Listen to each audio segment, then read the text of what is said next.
Vale, como contaban los compañeros, en el examen de trimestre, del último trimestre, las dos convocatorias que hay, porque hay dos convocatorias, una a finales de mayo y otra a principios, mediados de junio, hay que procurar en esas dos convocatorias superar los 3 trimestres. Cada uno se presentará en esa primera o segunda convocatoria de los trimestres que no haya superado hasta ese momento. Con lo cual, si alguien llega a finales de mayo y ya tiene aprobado los 2 primeros trimestres, solo se tendría que examinar del tercer trimestre. Si le queda alguno de los 2 primeros, pues además de hacer el examen correspondiente al tercer trimestre, tendría que superar y tendría que presentarse también a aquellos que no tenga superados. En ese caso los exámenes serán separados. Habrá un tiempo que será alrededor de hora y media para cada uno de los trimestres. ¿Vale? Y eso, al finalizar, para poder superar el módulo, hay que tener aprobados los 3 trimestres y para que se haga la nota media. Yo no sé si en algún módulo está establecido así, que se hagan recuperaciones durante el segundo trimestre, pero en base de datos no, en base de datos digamos que nos regimos por la normativa estándar en distancia, que es que al finalizar el curso en esa convocatoria obligatoria, porque esa ya en principio sí es obligatoria, ya sabéis que las convocatorias estas de los 2 primeros trimestres son voluntarios, pero la actividad presencial obligatoria es la del último trimestre, la del tercer trimestre, que en esa es donde juntamos los exámenes para aquellos que no hayan podido superar algunos de los trimestres. ¿En la recuperación se repetirá alguna de las bases de datos que ya hemos utilizado o será una nueva base de datos? Aunque cuesta mucho, porque inventarse una base de datos para cada examen es duro, pero bueno, intentamos que en cada examen sea una base de datos distinta, ¿vale? Para que se vea que sabéis manejar pues eso, las herramientas y el lenguaje que utilizamos, que lo sabéis poner en cualquier contexto, que es lo que se os va a exigir después, ¿vale? Bueno, si hay alguna cosilla más, sí que ya conviene que os recuerde que, y esto ha cambiado este año, así que lo único para que lo tengáis en cuenta, si hay algún módulo del que tenéis pensado que no vais a poder con todo, si hay alguno que tenéis claro que cuando llegue la convocatoria de mayo o la convocatoria de junio no os vais a presentar, pues entonces podéis renunciar a la convocatoria, a una o a las 2 convocatorias, de tal forma que hay un número limitado en principio de convocatorias, que son 4 las convocatorias que tenéis para superar cada uno de los módulos.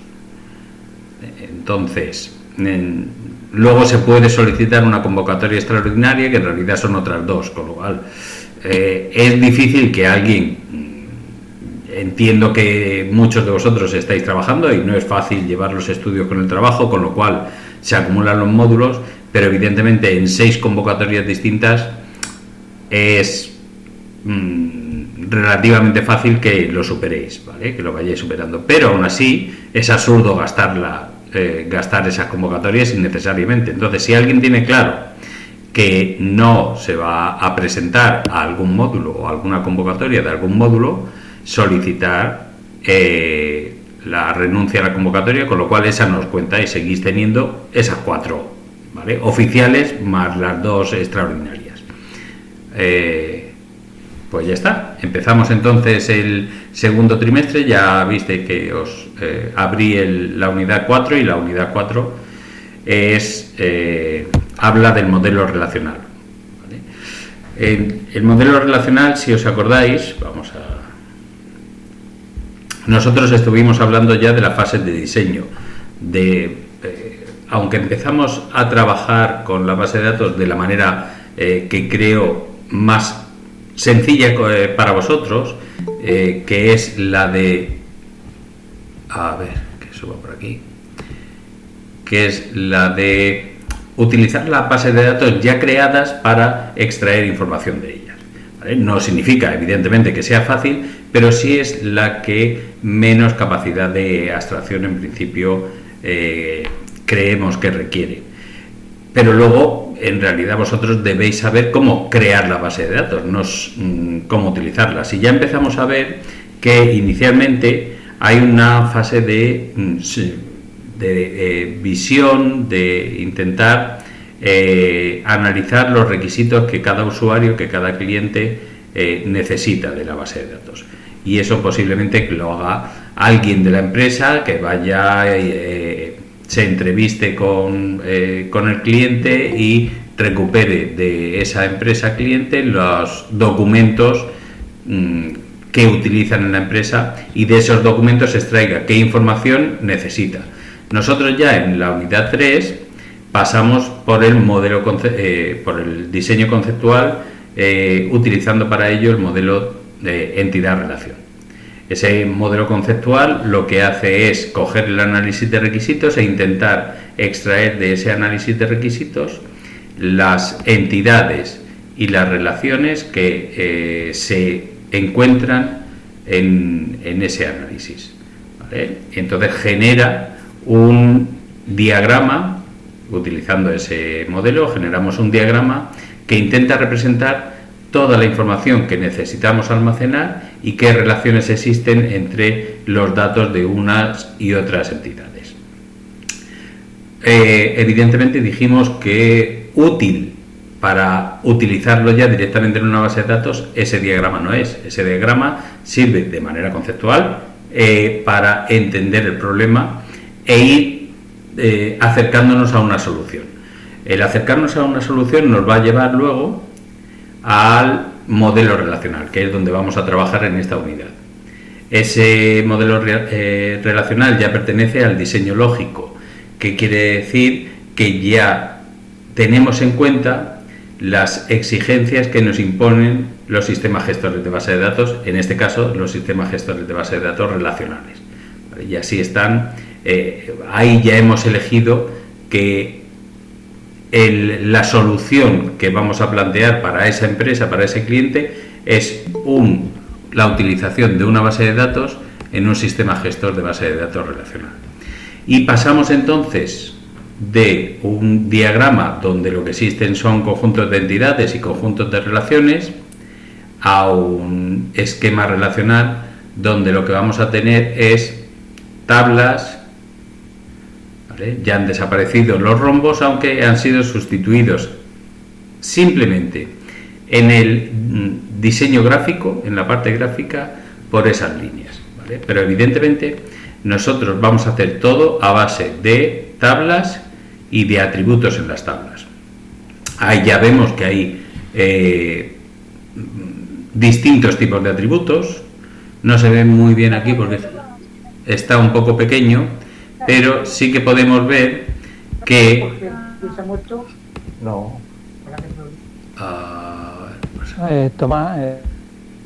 vale, lo que sí podemos ver es que hay distintos tipos de atributos. Se ve que uno es amarillito, otros son azules, otros son rojos, otros son incluso rellenos de blanco, ¿vale? Entonces esos distintos tipos de atributos son cosas que nosotros tenemos que decidir en el modelo relacional, ¿vale? Unas serán las claves, aquellos que están en amarillo, otros que están rellenos es que no pueden ser nulos, en cambio los que no están rellenos sí son nulos, y los que están en rojo, pues ahí representan las claves ajenas.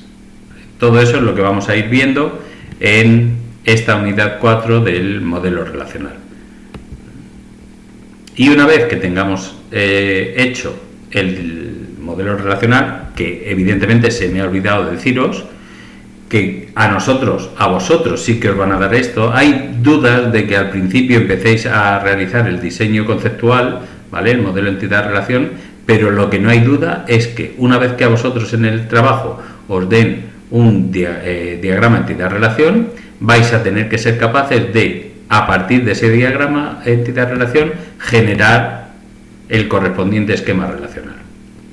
¿Vale? Es decir, cómo transformar, lo veremos en una tutoría, cómo transformar las entidades en tablas y las relaciones en ya veremos qué. Si van a ser otras tablas o si van a ser claves ajenas, ¿vale? Tendremos que ver cada uno de los elementos que forman parte del diagrama entidad-relación, cómo se representan luego en el modelo relacional y posteriormente cómo se llevan a cabo físicamente, es decir, cómo trasladamos al disco duro del servidor esa base de datos. Y para eso se entrecorta el audio, ¿me decís? ¿No se oye bien?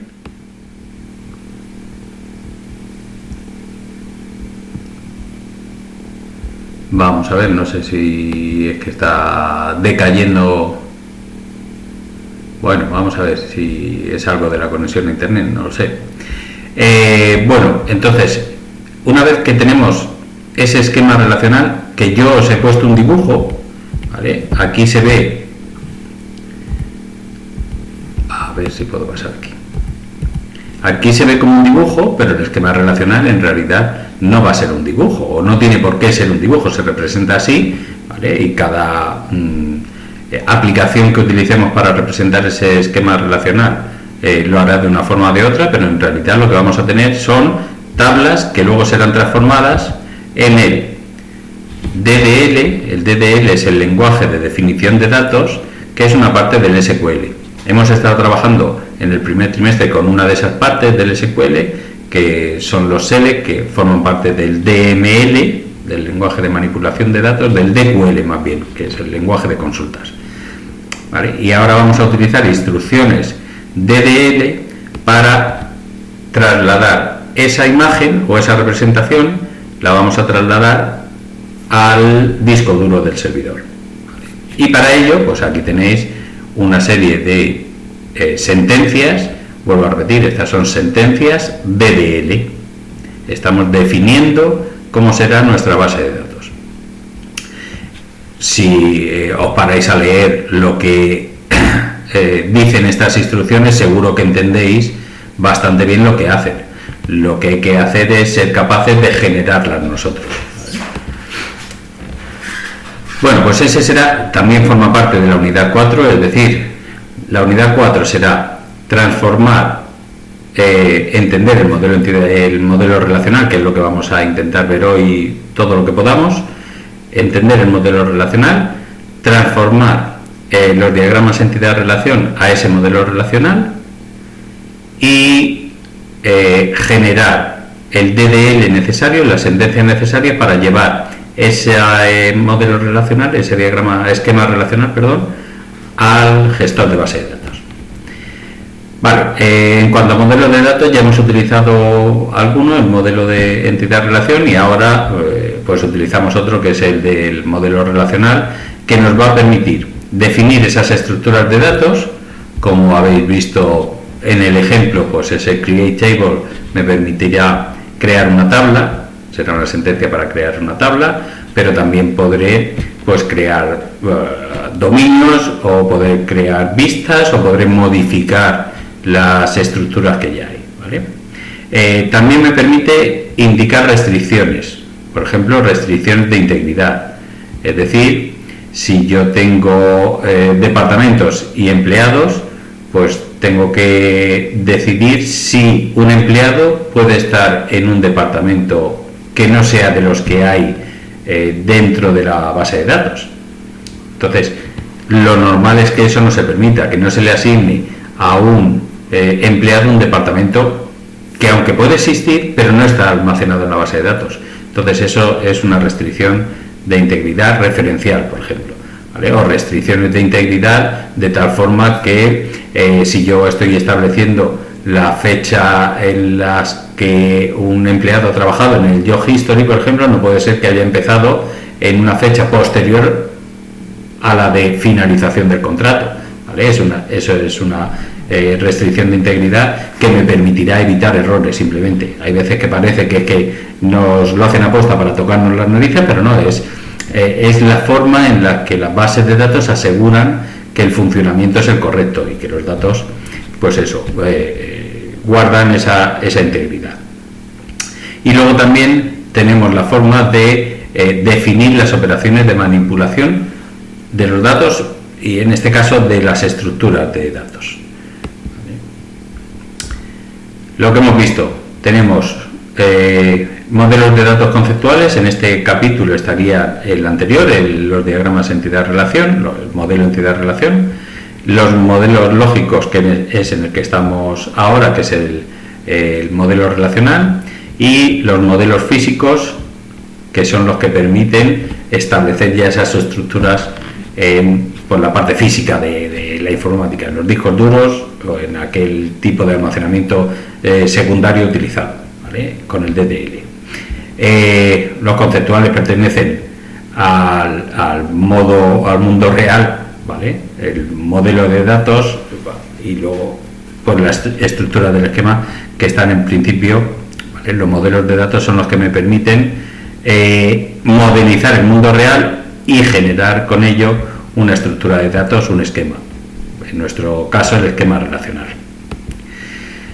Como estáis leyendo ya documentación, pues os vais a encontrar con que a cada uno de los objetos que van a pertenecer a este modelo de datos, pues se le denomina de una forma, igual que teníamos en el modelo entidad-relación, teníamos los conjuntos de entidades con sus entidades dentro y teníamos el conjunto de relaciones o teníamos atributos, pues aquí igual.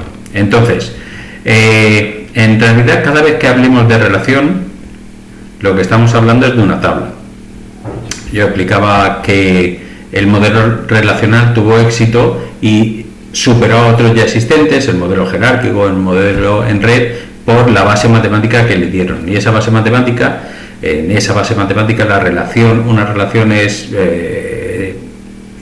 está definido por teorías de conjuntos y todo eso, y entonces esa base matemática permitió que tuviera más éxito y se impusiera a otros tipos de modelos de datos, ¿vale? Entonces, relación, en el caso del modelo relacional, ¿vale?, sería tanto como llamarle modelo de tablas, modelo relacional o modelo de tablas, porque una relación es una tabla. Entonces, una relación es una tabla y evidentemente una tabla estará compuesta de filas y de columnas. Pero si vemos aquí, a las columnas le podemos llamar atributos. Eso no nos sorprende porque ya hemos utilizado esa denominación en algún otro momento, pero a las filas sí que hay una palabra que se suele utilizar también para denominar a esas filas, que son las tuplas, y nosotros pues a lo mejor es algo que utilizamos menos. Hoy sí lo vais a escuchar varias veces, porque voy a intentar que la palabra no nos sea ajena, ya que estamos en el modelo relacional. Entonces voy a repetir más de una vez tupla, para que por lo menos sea un concepto que nos suene, ¿vale? Hemos dicho que existen columnas o atributos, y entonces esas tablas, esas tablas están compuestas, o las columnas son atributos, ¿vale?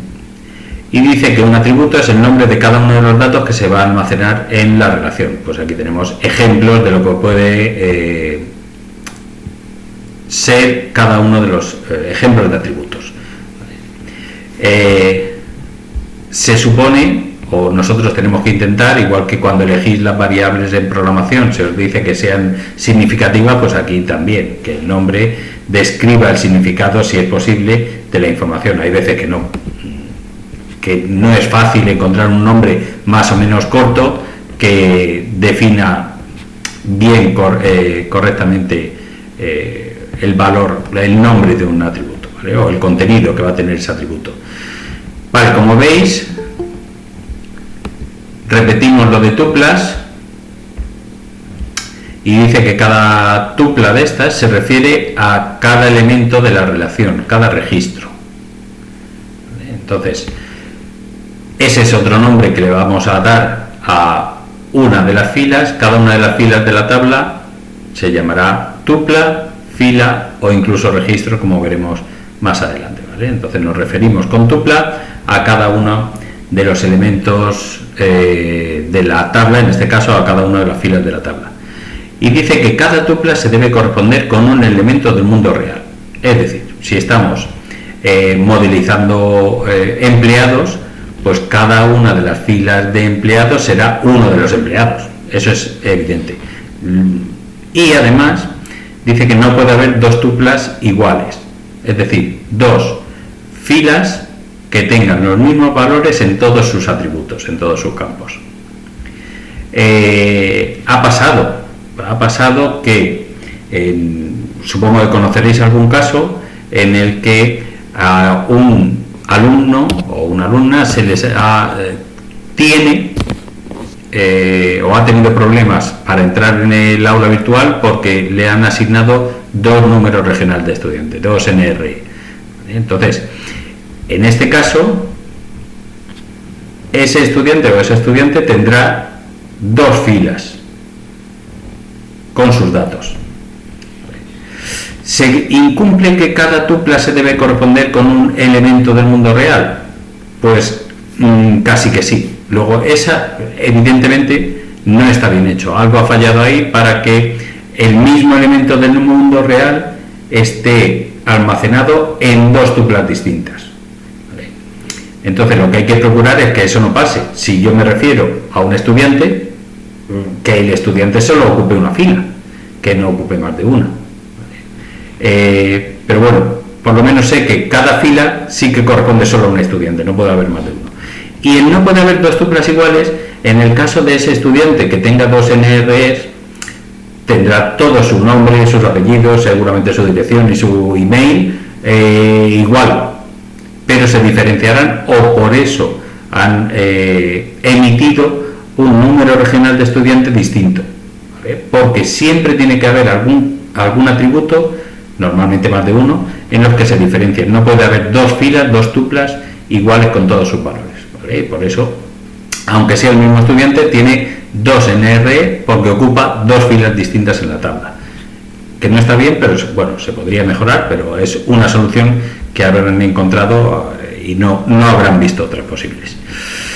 Vale, dice que luego tenemos los dominios. Hemos visto lo que es una relación, lo que es un atributo, lo que es una tupla y lo que son los dominios. Y dice que los dominios son los atributos que pueden tomar los valores, ¿vale? Los valores que puede tomar cada atributo. Entonces existe una serie de valores que son posibles, que son válidos para un atributo, y hay otros que no son válidos. Tened en cuenta que idealmente nosotros podríamos almacenar información infinita, pero que cuando nos vamos al mundo real, al mundo físico, los discos duros tienen limitaciones, con lo cual nuestra capacidad de almacenar también van a tener esas limitaciones, y entonces yo tengo que decidir a cada atributo cuánto espacio darle.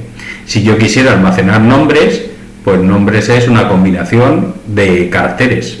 ¿Cuántos caracteres? Pues seguro que no hay ningún nombre que supere los 100 caracteres, por mucha familia real que sea, ¿vale? Entonces, yo puedo limitar esa combinación de caracteres, pero aún así, combinación de caracteres de hasta 100 caracteres, pues fijaos si hay. ¿Vale? Entonces, hay un atributo nombre cuyo dominio puede tomar muchísimos valores distintos, de una longitud limitada, pero muchísimas combinaciones. En cambio, hay otros atributos que a lo mejor no pueden tener tanto rango de valores. Por ejemplo, cuando os matriculáis, os podéis matricular en presencial o a distancia, y solo tenéis esas dos posibilidades.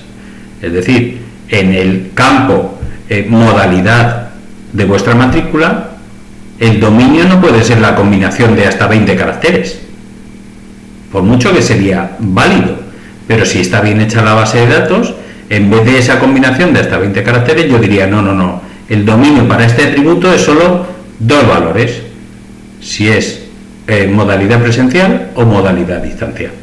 y de esa manera pues restrinjo el número de valores válidos. E insisto, restringir significa evitar errores, porque si yo luego quiero ver aquellos que tengo matriculados en distancia y resulta que no he puesto esa limitación, sino que lo que he dicho es, vale, pues en la modalidad puedes poner los caracteres, hasta 10 caracteres, cualquier combinación. Y entonces a lo mejor uno de los que trabaja en secretaría resulta que pone eso, distancia. Otro que pone a distancia. Otro que pone online. Pues cuando yo vaya a ver quién está matriculado, a ver cómo lo busco. Si lo busco por distancia, por a distancia, por online, ¿vale? Online con guión, online con espacio, online todo junto. Entonces, para que eso no pase y para poder utilizar correctamente la información, se generan esos dominios, que serán, siempre y cuando quepan todos los valores posibles, que serán los más restrictivos posibles. ¿Vale? En este caso, pues por ejemplo, ¿podría ser una población 250 euros? Pues no, ahí me sobra el euro. Es decir, este no es un carácter válido para población. A lo mejor para sueldo sí, ¿vale? Si es semanal como mínimo. Y luego hay ciertos dominios que se utilizan mucho y entonces en vez de tener que definirlos nosotros para cada uno de los atributos, vienen ya definidos y los podemos utilizar. Y esos son los tipos de datos, que los estáis utilizando, esos tipos de datos los utilizáis también en programación. ¿Vale? Cada vez que declaráis una variable, le decís, pues esta variable es de este tipo. Pues eso es lo que tenemos que hacer nosotros también a la hora de definir cada uno de los atributos de nuestra tabla. Decir qué tipo de dato o qué dominio va a ser el que se va a utilizar para ese atributo, para ese campo. También debemos entender, a diferencia de lo que teníamos en el modelo entidad-relación, que los dominios tienen que ser atómicos. ¿Y por qué digo a diferencia del modelo entidad-relación? Porque en el modelo entidad-relación yo tenía posibilidad de indicar que un atributo era multivaluado. Si yo le pongo a un empleado y le pongo los teléfonos que tiene, o le pongo los emails que tiene, ¿vale? O le pongo los familiares que están a su cargo, eso puede ser un atributo multivaluado, porque yo ahí puedo entender que puede haber más de un valor. Y eso está permitido en el modelo entidad-relación, pero en cambio en el modelo relacional no. Es decir, una de las transformaciones que tendremos que saber hacer es qué ocurre cuando en el modelo entidad-relación hay un atributo multivaluado, qué va a pasar con ese atributo multivaluado cuando yo lo pase al modelo relacional. Habrá que hacer una transformación que impida perder información, pero que además cumpla con que tiene que ser atómico. Entonces, imaginaos los teléfonos, ya he dicho que podemos decir que el teléfono, en vez de tener 12 números con el prefijo, en lugar de tener 12 números, pues si quiero almacenar dos teléfonos, pues digo, pues este campo teléfonos que tenga 25. Por si tiene dos teléfonos, que los ponga todos. Entonces, si yo quiero implantar una centralita automatizada, pues resulta que a ese que tiene un teléfono o dos teléfonos, que ha puesto dos teléfonos, no va a poder llamar de manera sencilla, de manera automatizada. ¿Vale? Pero si hay un atributo con un teléfono, eso sí que se puede automatizar. Lo otro, si empezamos a hacer variaciones, pues no cumplimos con el modelo relacional o no lo estamos haciendo bien. ¿Vale? Entonces debemos pensar siempre que el modelo relacional, en cada uno de los atributos vamos a almacenar un único valor. Si en el modelo entidad-relación teníamos multivaluado, algo haremos para que eso no ocurra, ¿vale? Entonces, ejemplos de dominio, aquí tenéis. Edad, pues un valor, un número entero, sin decimales en este caso, y evidentemente hasta positivo, podríamos ponerle que fuera positivo, entre 0 y 130. ¿Vale?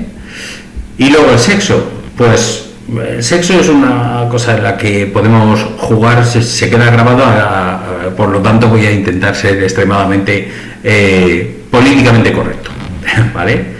Pero Si yo soy muy restrictivo y pongo que el sexo no puede ser null y digo que solo puede ser M o F, pues posiblemente haya alguna persona que se queje. ¿De acuerdo? ¿Por qué? Porque se permite, ahora mismo, u otro tipo de sexos o no indicar cuál es. ¿Vale? Entonces, para que veáis que las restricciones son buenas, pero luego se pueden cambiar, evidentemente. Si yo cambio la normativa y resulta que yo tengo que permitir que alguien, cuando se haga el DNI, no indique su sexo, pues tendré que decir que donde antes había puesto que ese no podía ser nulo, ahora sí que lo puede ser. Si además del sexo masculino o femenino puede haber otros tipos de sexo, pues tendré que ampliar ese dominio, que en principio lo hice pensando en una normativa y estaba bien, y ahora pues cambia la normativa, cambia el dominio, tengo que ampliarlo, ¿vale?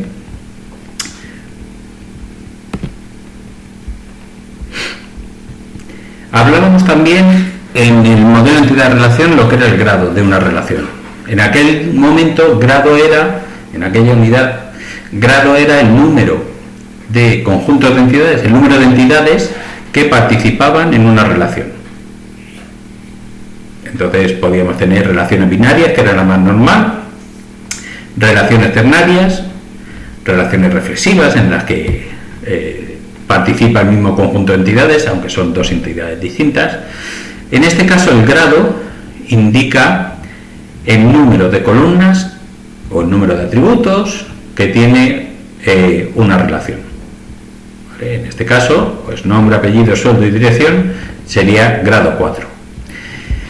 Y el grado apenas cambia, ¿vale? A diferencia de la cardinalidad. Vaya, no le podían haber encontrado otro nombre. Resulta que cardinalidad antes, en el modelo entidad-relación, era el número de entidades de un tipo con las que está relacionada una entidad de otro tipo, de otro conjunto, ¿vale? Y ahí salía la 1n y la nm, ¿vale? Y aquí la cardinalidad en el modelo relacional se refiere al número de filas que tiene la tabla. Entonces, el grado, hemos dicho que apenas varía, la cardinalidad sí que varía. El grado no varía porque una vez que yo he hecho el análisis de requisitos, he pasado por el modelo entidad-relación, he sacado el modelo relacional y lo he metido en la base de datos, si yo digo que de los empleados me interesan 5 atributos, va a ser difícil que mañana me interesen 6. A lo mejor resulta que el año que viene sí, me doy cuenta de que voy metiendo un atributo más, pues mejoro algún proceso. Pero se mueve poco, ¿vale? Se mueve de año en año. Cada vez que cambian los requisitos, sí.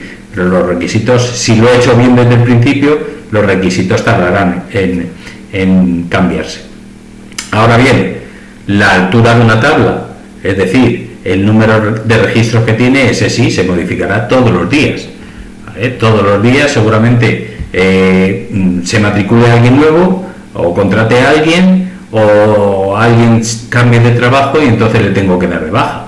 Entonces la cardinalidad sí que es variable, el grado es más difícil que varíe o varía cada menos tiempo, cada menos veces o cada más tiempo. Formas de nombrar a los distintos elementos que forman parte del modelo relacional. Y ya hemos dicho algunos de ellos y tampoco nos vamos a parar mucho. Es decir, voy a empezar por aquí por el final, porque yo puedo indicar que un atributo también se le puede llamar como columna o como campo. ¿Vale? Evidentemente el grado hemos dicho que es el número de columnas o el número de campos, y la cardinalidad el número de filas o el número de registros. ¿Por qué? Porque yo digo, hemos dicho que atributo puede llamarse columna o campo, es decir, las columnas, que es lo vertical, o bien, si hablamos de filas, también puedo llamarle tupla o registro. ¿Vale? Y si hablamos de tablas, también podré llamarle relación o fichero. Este mejor no, ¿vale? Fichero, en algún momento sí que había una asociación directa entre una tabla y un fichero, o en algunos sistemas gestores de base de datos también, cada vez que yo creo una tabla, pues se genera un fichero, pero no es en todo, no es general. Entonces, relación y tabla, pues sí que coinciden, ¿vale? Fichero ya no tanto. Características de las tablas que vamos a tener que hacer en el modelo relacional. No puede haber dos tablas con el mismo nombre, ¿vale? Eso, como ya habéis visto varias bases de datos, habéis visto que las tablas en su nombre no coinciden, ¿vale? Cada atributo de la tabla solo puede tomar un valor en cada una de las tuplas. Eso es lo que hemos llamado, y lo repetiremos ahora, atómico. Y es exigible en cualquier modelo relacional. Luego, cada atributo tiene un nombre distinto en cada tabla, pero dice que puede ser el mismo en tablas distintas, y eso es verdad y lo hemos visto ya. No hemos encontrado, de las tablas que hemos utilizado, no hemos encontrado ninguna tabla en la que dos columnas, dos atributos tengan el mismo nombre, entre otras cosas porque no es posible. Ahora sí que hemos encontrado tablas que tienen columnas que se llaman igual. El que se llamen igual no significa que el contenido tenga que ser el mismo, ¿vale?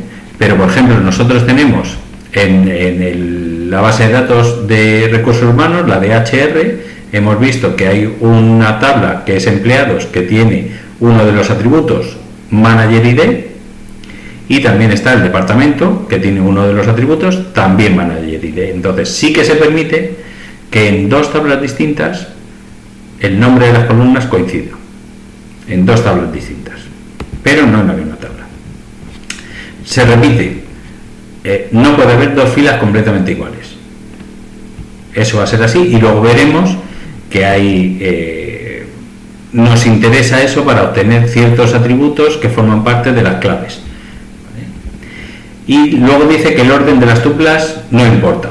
El orden de las tuplas no importa aquí, en el juez sí, ¿vale? Pero bueno, para el modelo relacional, que no entiende de juez, el modelo relacional le da igual en qué orden estén almacenados los datos. Lo que le interesa es que estén almacenados correctamente y cumpliendo todas las restricciones. Tampoco importa el orden de las columnas, ¿vale?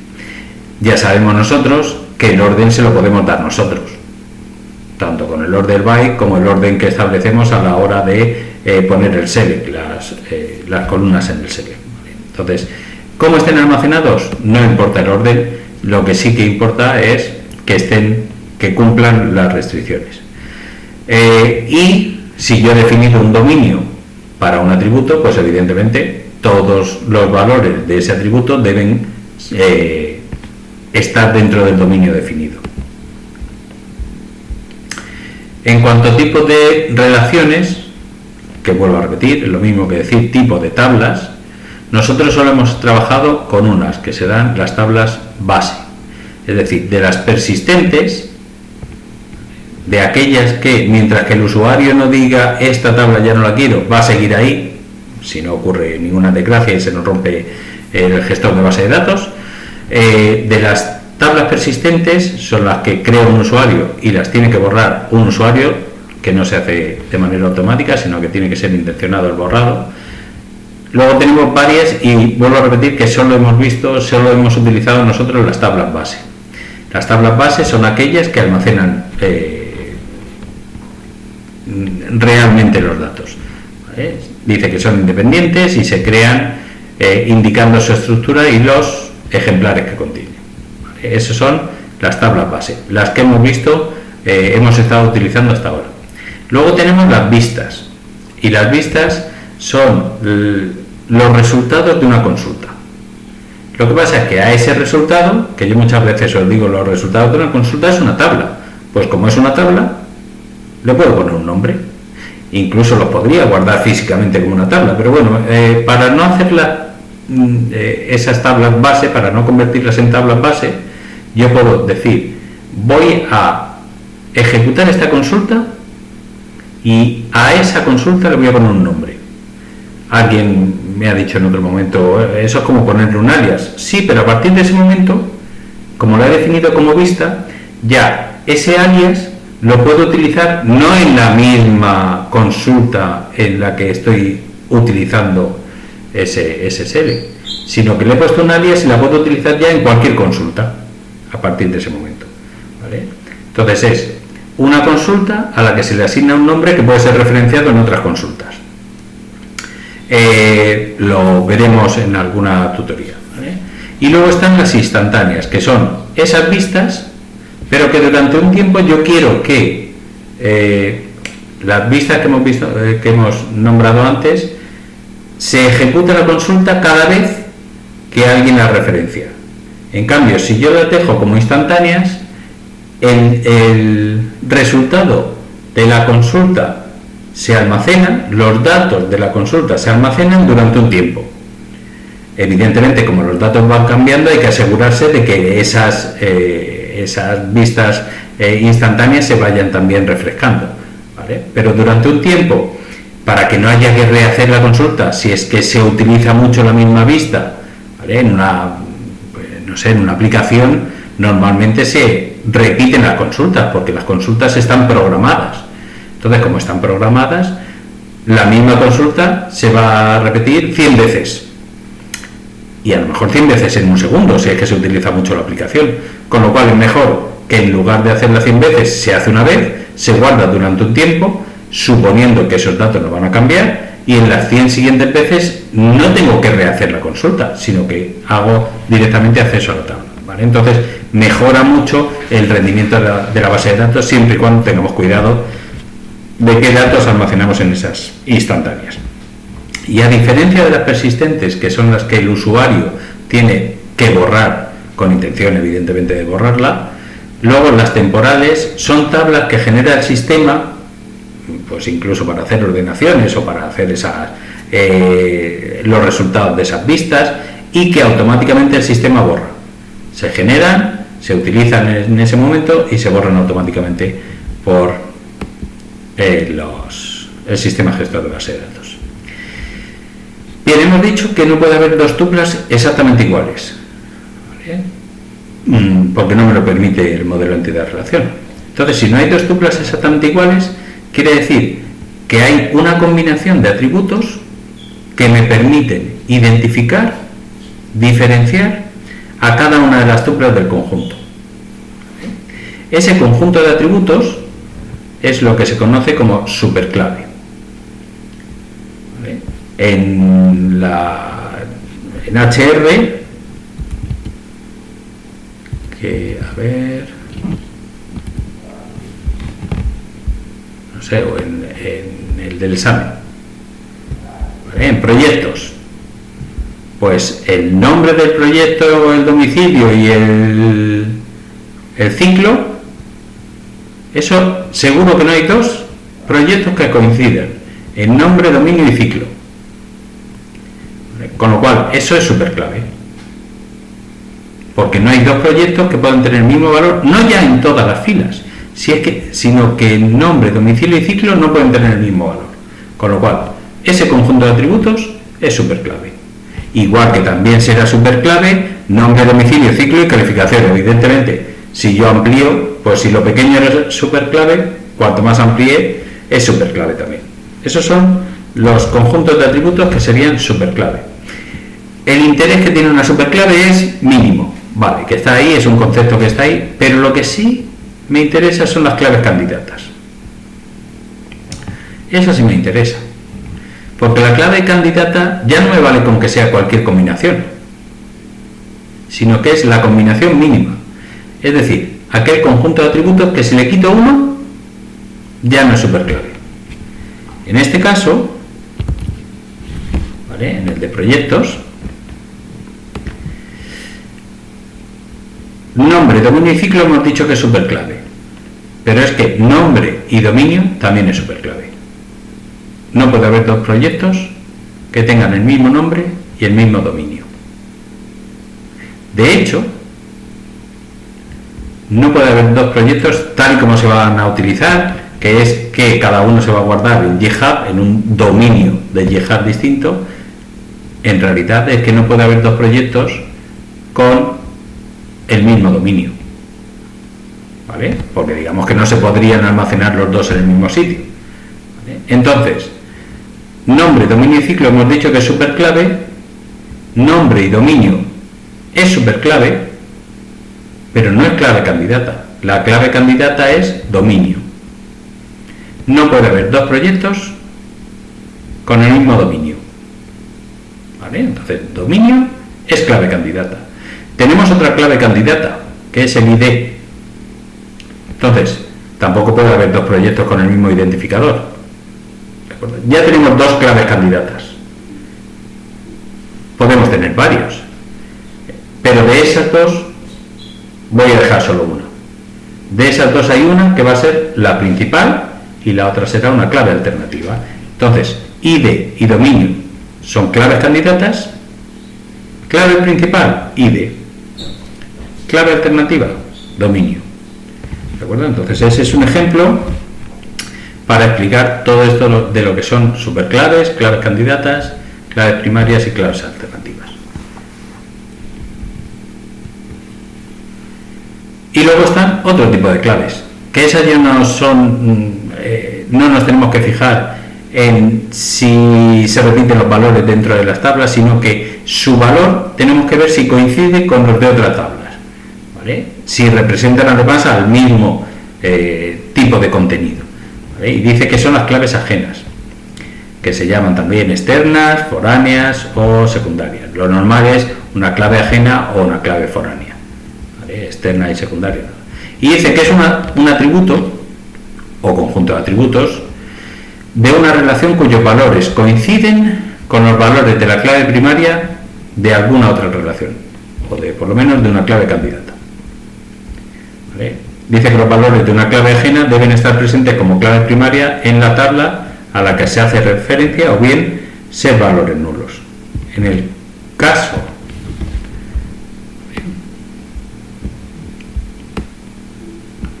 por ejemplo, aquí tenemos tutor.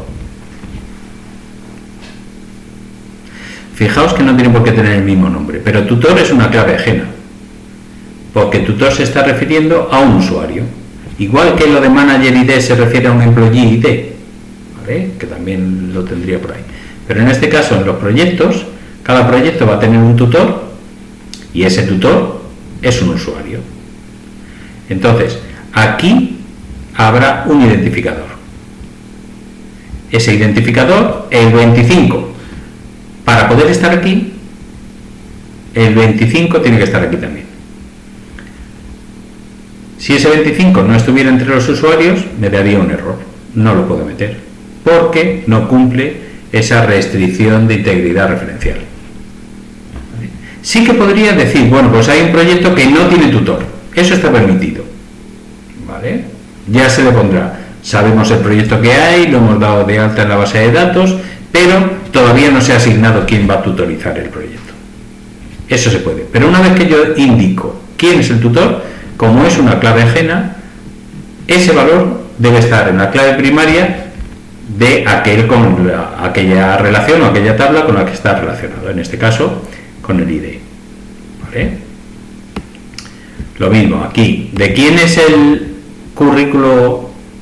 El de un usuario. Eso es una clave ajena y su ID debe estar dentro de la tabla de usuarios, ¿vale? Lo mismo con cada uno de esas relaciones que estáis viendo.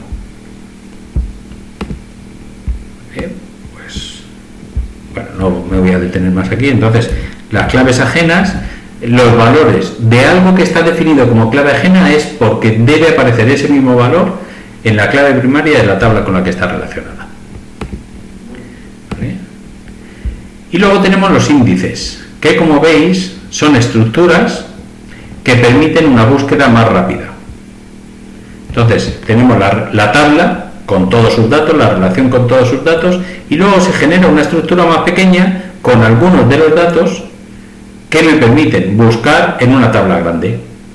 Buscar de manera más rápida eso ya interviene, pues cuántas veces hay que mover la cabeza del disco duro, cuántos registros puedo extraer yo en una determinada lectura, pero lo que debemos entender es que si yo pongo un índice, las búsquedas a través de ese índice serán más rápidas, ¿vale?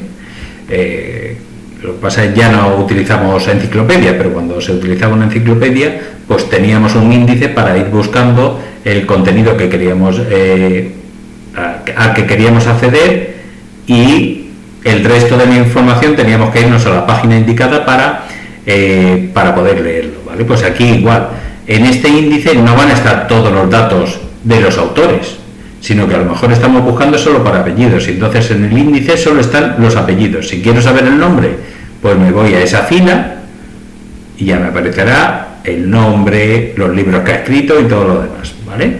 Entonces los índices permiten una búsqueda más rápida. Eso sí, el índice hay que actualizarlo cada vez que se actualiza la tabla, con lo cual, si la tabla se actualiza a menudo, el índice es un peñazo. Así que tiene sus ventajas, pero también hay que generarlos con cautela, ¿vale? Y ya sí que estamos más o menos habituados a la utilización del valor nulo, ¿vale? Entonces, en ese caso es el valor desconocido, no es un cero, no es un espacio, no es la cadena vacía, es desconocido, con lo cual cualquier comparación con un valor desconocido, cualquier operación aritmética con un valor desconocido, me sigue dando desconocido, me sigue dando nulo, ¿vale? Entonces aquí lo tenéis, verdadero y nulo, nulo, falso y nulo siempre va a ser falso, ¿vale? Pero verdadero o nulo, ¿vale? Como es o y se tiene que cumplir una de las dos, pues en este caso ya sí sabemos que es verdadero, igual que aquí, como se tienen que cumplir las dos y una de ellas es falsa, ya sé que el resultado va a ser falso, ¿vale? Pero falso o nulo es nulo, y el no nulo, como es desconocido, también es nulo, ¿de acuerdo?